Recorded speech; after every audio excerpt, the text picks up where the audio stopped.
的差别吗？那我觉得这个部分就以两方面来说的话好了。那应该说在大学的时候我学了什么东西？在大学的时候其实比较像是探索自我的一个过程。尤其是大一，我还记得有一门课就是自我探索这门课。对，然后其实，在那个自我探索的部分，其实在高中跟大学的衔接的过程中，其实我们高中是很填鸭式的教育的，所以我们是我们的思考还有我们的思想其实是有部分被剥夺的。所以在这个条件下，其实我们很难去往我们自身、我们的需求，还有我们需要什么东西，我们想要什么东西去思考。那在大学的过程，因为我们读书的风气跟我们整个教学的体制不同的关系，所以说我们会有很多弹性，还有很多时间去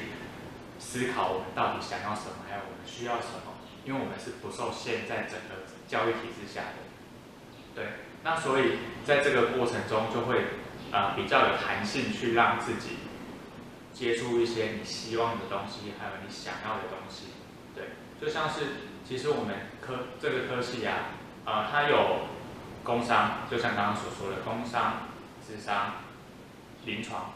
实验心理学这4个领域。其实这4个领域包含的层面很广，而且这样的机会，以我目前就读研究所来看的话，其实也很少见，因为很多研究所其实是专注于在諮商，有些研究所是专注于临床，那相对来说，他们的大学部也就是专注于諮商，或者是专注于临床，甚至是专注于工商，所以其实他们在学习不同领域的东西的机会就会变少。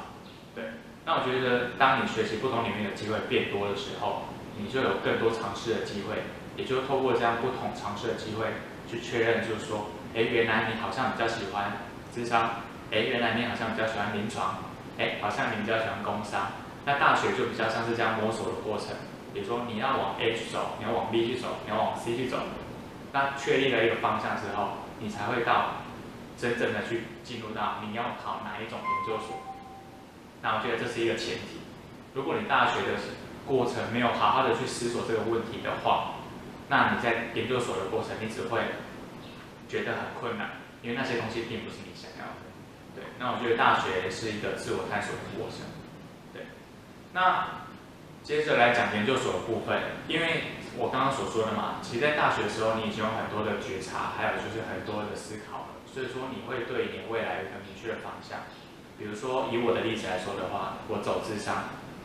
因为之前其实有去医院实习的经验，那医院实习就比较像是临床心理师的一个路线这样子。可是因为在那一个路线情况下，我觉得好像自己不是那么适合在医院里工作，而且对于面对这样的有精神疾患或者是 disorder 的一个病人的时候，我就觉得自己好像没有这样的力气或多余的心力去帮助他们，所以对我来说，我就会选择跳到諮商的这个领域这样。对，那諮商的这个领域确立之后呢，就开始会准备考试嘛，准备考试之后就到研究所。那其实研究所跟大学最不一样的点就是在实务上的经验，也就是说，我们大学学的很理论，而且学的是一些很学术方面的知识。对，那研究所的主要差别在你要怎么样把大学的知识实务化，你要怎么把大学的知识实务化？就像是说我们在读心理諮商的那个治疗的书本，我们看到很多学派，精神分析学派、认知行为学派、焦点短期等等的部分。而在那个过程中呢，你只会学到那些知识，也就是说，在大学过程中，那些知识对你来说是重要的，那你会学很多。可是，在我们研究所的时候，因为我们有很多的实务经验，比如说有时候你要去带团体，有时候你要去接个案，有时候你甚至要去带大学部的学弟妹。而那个前提下呢，就是你要怎么样帮你的理论实务化的一个过程，就像是说，你要去操作什么叫做精神分析，什么叫做梦的解析，你要真的做出来。比如说什么叫做空椅，你是要真的实物去操作的。比如说现在我跟你面对面，我们在课堂上学习的就是我们要透过怎么样的说话方式去达成空椅这个技术，那或者是说系统简明感法，我们要通过怎样的步骤去运用这样的方式，然后去完成这样的技巧。对，所以研究所跟大学最大的差别在实务经验上的差异。对，那我觉得大学就是一个你可以透过心理学让你增进，就是你其实对哪个领域比较有兴趣的一个过程，对，然后之后确立研究所的一个方向，对。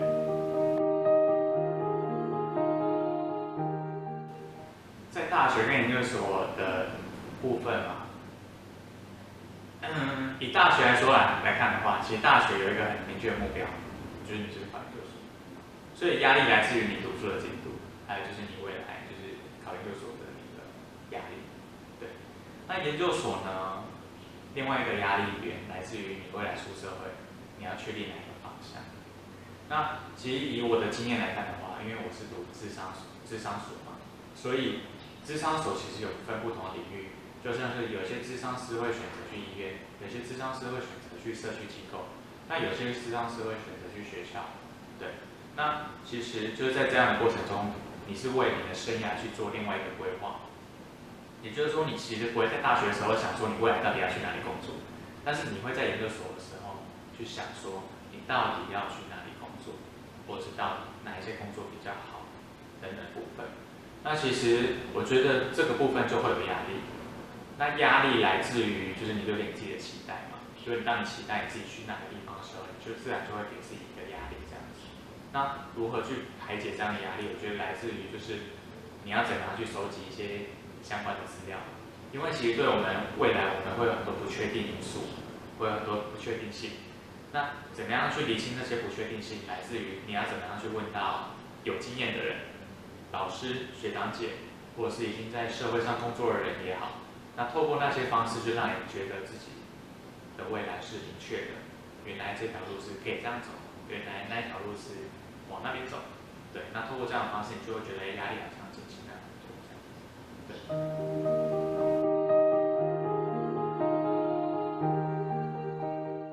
研究所面试跟考试，我就先说考试好了，因为有时候考完试还要面试，所以其实那是一个阶段。然后其实，在考试的时候啊，应该说，因为一开始我们一定要先确立一个方向，就像有这么多系所，这么多科系，所以说你一定要先确认你到底是要走心理系这件事情。对，然后我就是以心理系的方式来回答这个问题。比如说心理系可能有工商、智商、临床，他们考试的方向一定不一样。临床可能就是一定要看变态心理学嘛，那智商一定要看心智嘛。对，那这个部分我们准备的目的不一样，就会方向就会很不同。所以当你确认一个方向之后，第一件事情就是你要先看看你要考哪些学校，国立也好，私立也好，你要去评估你家庭的经济状况，或是评估你未来你想要在哪里就读等等的部分，还有评估就是南北资源的不同等等的部分。对，评估之后再去选学校，选学校之后呢，先去看简章，看一下他到底要考什么东西。还有他到底要准备哪些科目，对，然后看完之后呢，请去找到他们每一间学校的共同点。所谓的共同点呢，就是说所有学校都会考的东西。比如说当时我在读智商的时候呢，心理智商就是必考的东西，所以那个东西就是投资报酬率最高的一个科目。也就是说，你必须要花很多时间去研读它，你必须要花很多时间去整理它，整理出你自己的概念。那也是投资报酬率最高的东西，所以你就是会往那一个方向去准备。那其他比如说有些学校考英文，那有些学校没考英文，像我本身英文也不是很好，所以对英文的准备就比较消极一点，因为那个比重也不会很多。所以其实在考试前你必须要有一个策略，就哪些比重比较高，哪些比重比较少，哪些比重高，而且它又所有的学校会考，几乎所有的学校都会遇到。那这个部分就是你要准备的一个方向。对，然后准备的方向之外，其实在于读书的过程啊，其实很多人都会觉得自己怎么读都读不够，那或者是自己很想要去寻求一些新的知识，比如说，我好像这本书看完了，那我去换另外一本书，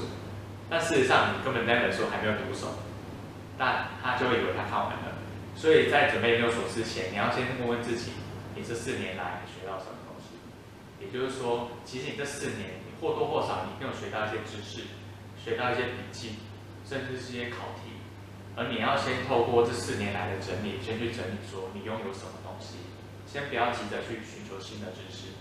先把这4年的东西整理好。也就是说，这4年的东西整理好之后，它才会是你的东西，才不会就是只是课本上的文字。那当你要整理东西的时候，等你整理这些知识的时候，像我自己比较习惯用的方法是像鱼骨图，就是有点像是心智图，对，鱼骨图、心智图。那我记得那时候我在考试的时候，我把心智这个课程，然后做成大概9页、8页的 A4 一本书。对，那做笔记这件事情对我来说是很重要的，因为我的记忆力也没有那么好，好到可以把这本书记下来，所以就必须要透过一些方式去提取自己的记忆。对，那就像是说，当你看到鱼骨图的时候，你就可能知道那一个概念是什么。比如说，以精神分析学派来看的话，精神分析学派可能分人性观啊、使用技巧，然后还有就是未来评定方式。那这样的分支就会让你能够提取后面的东西，那这样的分支就会让你提取另外一个东西。所以心智图的部分对我来说是最好提取记忆的一个方式。对，那些后面当你有一个支架的时候，你在回答考试的时候，你就会比较容易去提起相关的记忆。比如说，你知道这个时候你就要往精神分析去看，那就知道原来他在讲技巧，那你的脑海中就会出现那个图。当你有图的时候，文字就会比较好生，就会比较好产生这样子。要提醒大家做笔记，其实应该大家都或多或少会做笔记，但是要切记笔记不要做的太多，因为然后其实最后要跟大家分享的是一件我在准备研究所的一个发现，就是说，如果你要增加新的知识，可以去看文献。去看，只要是看文献就好。那文献可能会有一些概念，如果文献里面的概念你不懂的话，再去看课本。那面试的部分，我觉得以2个层面来说的话，第一个就是专业知识嘛，就是有些什么相关证照，或者是一些英文检定，或者是一些能力检定，或者是一些参加工作坊啊、团体啊、志工啊、社团干部，那些比较算是专业知识跟职能的部分。那第二部分就是所谓的人格特质的部分。那我觉得这2个部分都是必须要去提到的。那其实我们在面试的时候，我们通常都会比较担心的是专业知识的部分，有点像是我们会很担心我们的学经历不好，我们会担心我们的社会工作经历不好，那我们会担心我们的条件不好。对，那我们所谓的条件都来自于就是我们所认为的专业知识。对，那以这个部分来看的话，就是如果你一直在 focus 在专业知识的话，其实就会很少提到你的个人特质，也就是说，他感觉不到你就读研究所的动机，还有你的生命经验是如何影响你的。所以在面试的时候，我觉得最重要的是专业知能一定要提，但是提的比重或许可以调整一下，比如说，你就一开始我们在准备面试的时候，一定会选择自己好的一面去说，一定会选择自己好的一面去说，而不会选择说，我在这个部分可能不足，那我希望在研究所增进。这样的说法其实会让人家很明显看到，原来你就是不足，你想要来我这边学一些东西这样子。对，那因为每个人的成长经验不同，所以说他所带来的故事也不同。对，然后用故事去描述你的特质。那我觉得那会是还蛮大的一个价值。我们就先来谈谈我怎么应用因应压力好了，就是说，其实压力对我来说可能就是最常见的可能就2种，一种就是时间的压迫，对，然后一种就是你努力的动机。那以时间的压迫来看好了，时间压迫就是很像是说你在考试前就会觉得书好像读不完，好像一直被追着跑的那种感觉，然后时间好像永远都不够。那我觉得因应时间的这个部分，最重要的来自于就是你有没有规划一些你的行程表，就是你的进度表。对，对我来说就是你每一天都努力一点。那我觉得就是如果你有按照你自己原定计划去进行的话，那我觉得那是一个很好的一个压力疏解方式。对，然后第二件事情就是努力的动机。其实面对压力来自于就是我们因为这个压力，所以让我们觉得好像我们不知道我们为什么要承受这样的压力，有时候会这样想，对。所以当你在面对压力的时候，我觉得要停下来思考一下，你面对这个压力是为了你好，还是为了别人好？所以说，我觉得应压力的前提来自于你要先对这件事情负责，也就是说，你要先知道这件事情就是你必须要做的，而且你做了之后，你会有所成长，做了之后你会有所改变，那不为了谁而做，不为了谁而做，就只为了你自己这样子。对，那我觉得站在这样的角度去思考的话，你对于那个压力的刺激，你会比较觉得视它为一种挑战。而不是视它为一种压力，对，所以压力会变成一种好东西，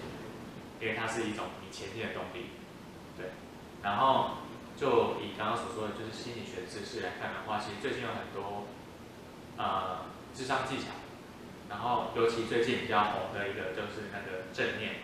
那这部分我觉得是一个因应压力还蛮好的一个方法，对，它可以让你自己找到你心里面的某一种程度的平静，对。因为当你心里面平静的时候，你才会将这个压力视为是一种不是压迫的感觉，对，不是压迫的感觉，而是一种你可以去接受它，你可以去面对它，对，用不同的角度去思考压力这件事情。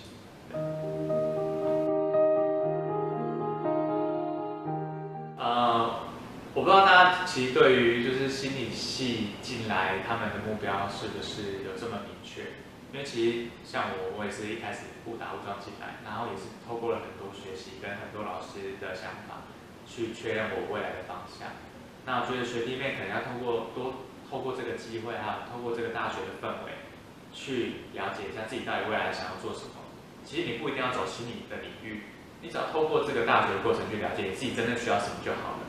因为其实我最难得的来自于心理学跟其他科系不一样，因为心理学很贴近你的生活。所以，如果你没有办法透过这4年的过程去理解你自己想要什么，你自己长什么样子，你自己需要什么，那我觉得就很可惜。对，那我觉得大家可以透过这4年的过程去多认识一下自己，整理一下自己的事情，整理一下，甚至整理一下自己跟家里的事情等等部分。